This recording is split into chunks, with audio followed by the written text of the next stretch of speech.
Ladies and gentlemen, the President of the Republic of the Philippines, His Excellency.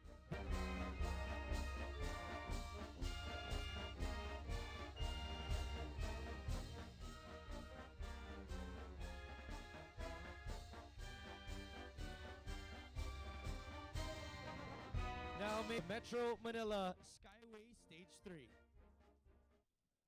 Y'all ready for this? Y'all ready for this?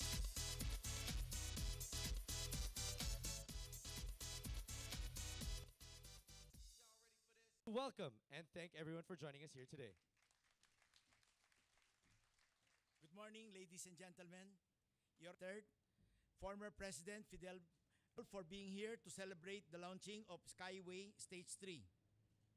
We are especially honored to have with us today two Philippine that this project is a step in right direction. Maraming salamat po. Mabuhay. Thank you po.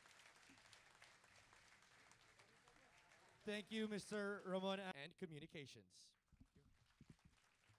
Mga kababayan, isang malaking karangalan na ipakilala ko po sa inyo ang pinakamamahal po nating Pangulo, kagalang-galang Benigno S. Aquino III.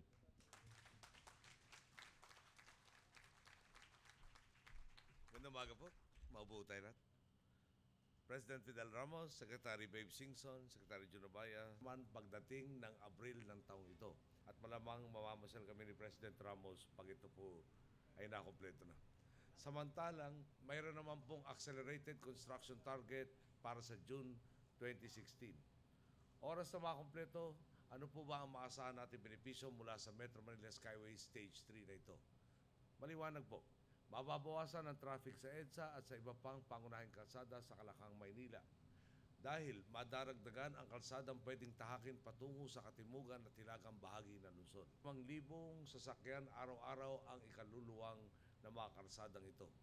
Siguro rin po, karamihan sa atin, hindi madali ang pinagdaanan natin para marating ang araw na ito. Isipin po ninyo, dekada 70 pa lang nang ilatag ang planong noy tinawag nilang Manila North at Manila South Expressways.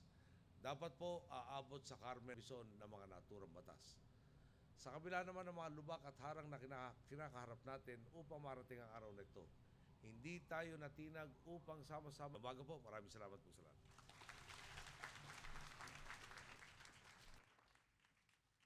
Thank you, Mr. President. And at this juncture, may we request those on stage.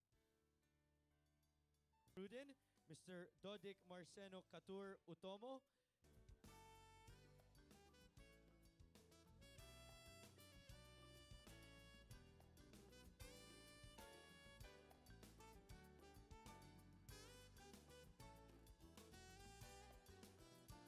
Thank you. Now we call on our third group, Mr. Dodik Marceno Catur Utomo, Mr. Arcadio Estelendres.